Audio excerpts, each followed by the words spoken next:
Hello, my name is Anne, and welcome to episode 11 of a Tobyknits Quilty Fun. I just did the cross stitch one, and I don't know if I said it was 11 or 10. Oh, I'll have to check.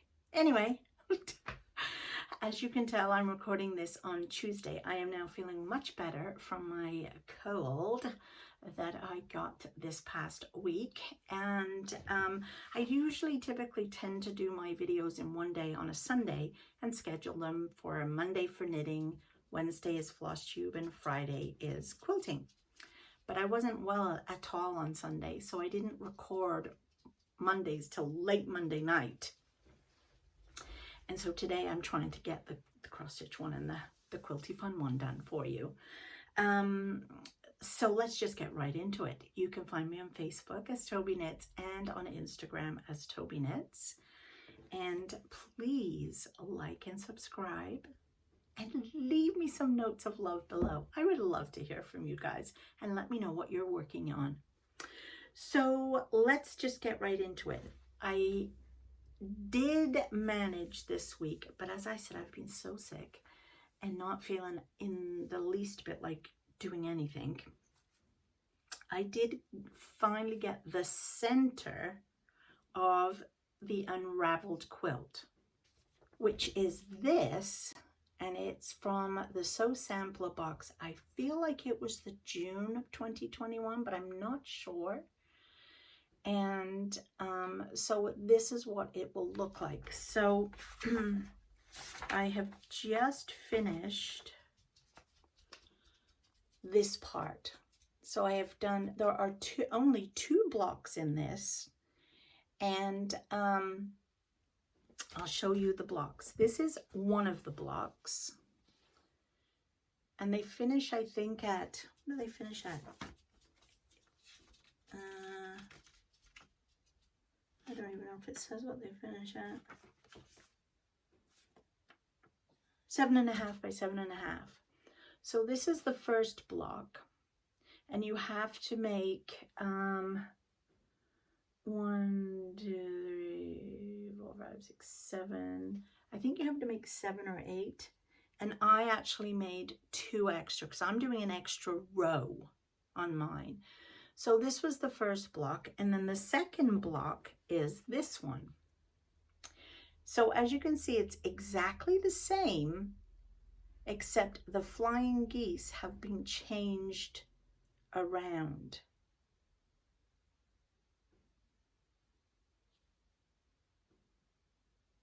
So in other words, the white is in the bottom part of the flying geese, all around the inside edge, and on this one, the flying geese, the tips of it are the white. So it's not the flying geese that have been turned upside down, it's the, what is the word I'm looking for? Background fabric that's been changed and made to go a different way. So and then they all get sewn together to each other and form the rows. Now, what I do is I always make one block first to see how it's going to turn out, and the best way to make it and how you cut it out. So I did that one, and then I did the other one, this one. So I got them both made, and I was happy. So I thought, okay, I'll cut out all, because these are made out of charm squares. I'll cut all the charm squares up into what they're supposed to be in my background fabric. So I did. It wasn't until I started putting them together I thought, wait, I think I've cut that wrong. And I did. So these were supposed to be cut 2.5-inch squares, and I cut them 2 by 2.5, or 2 1/4, 2.5, 2 1/4, 2.5. So I cut them 1/4 inch wrong.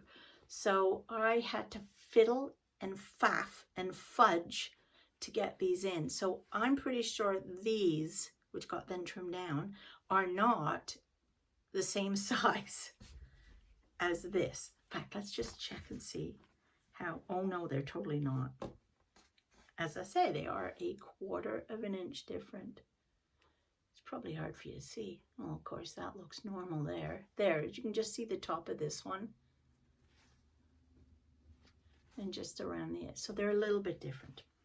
So it was like, well, I have no more fabric because it came in the kit as and because I'd used extra to make an extra row, or had used the extras to make the extra row, I thought, well, I'm just going to go with it and I'll just make it all fit.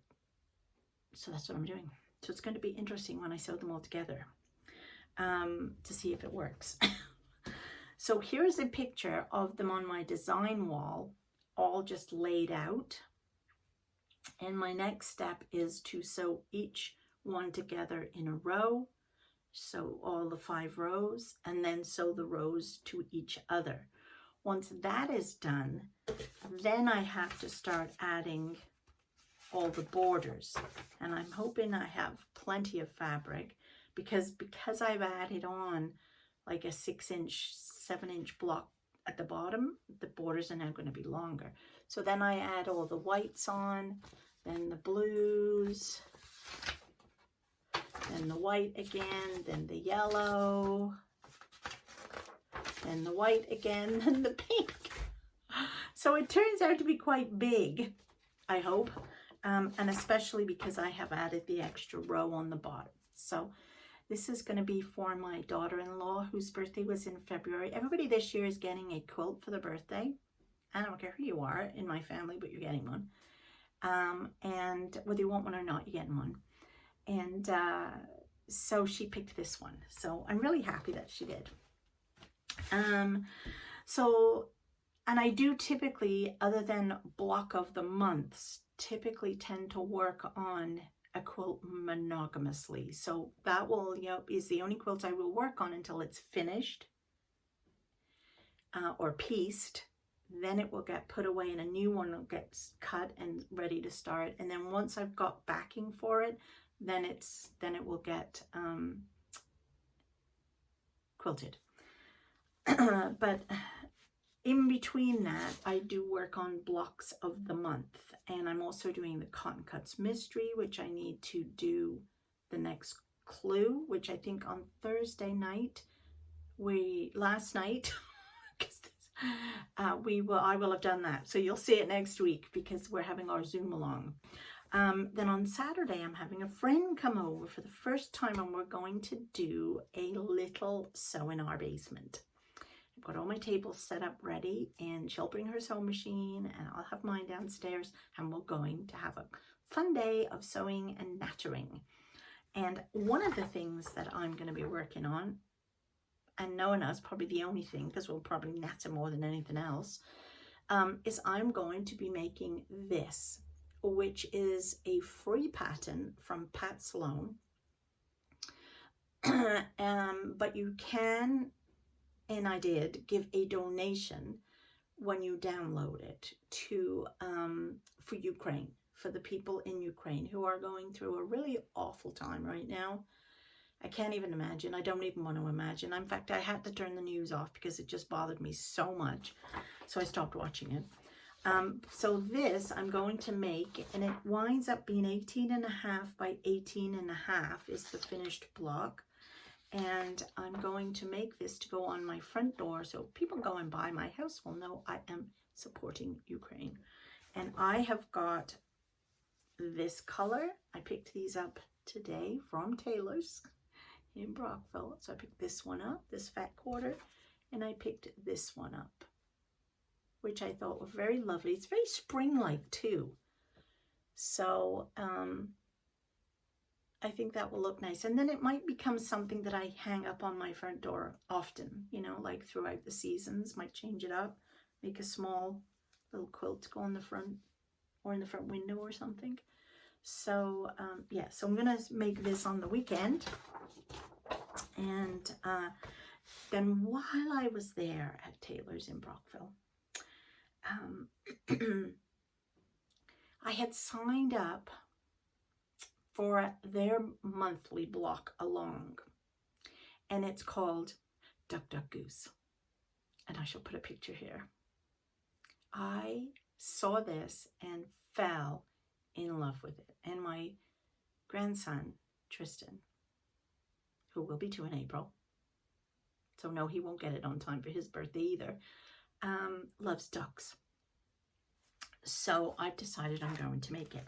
So the way it works, you can still sign up for it, and I'll put a link down to the where you go to sign up, and they send you what you need each month to make the block, and they send you the information and all the stuff. When you first sign up, you get the first 2 blocks right away and the fabric you need for it. So here is block number 1. I have no idea what the finished size of this actual quilt is. Oh, 56 by 62. So this particular block will finish at 12.5 by 34.5. Oh, I guess so. Yeah, it must be 12.5 that way, 34 that way. And it is applique, and I haven't done applique before, so it's going to be very interesting. I think she's going to do a Facebook group, and even get the lady, it's Megs and Me, is the designer, maybe have her come on and show us how to do the applique.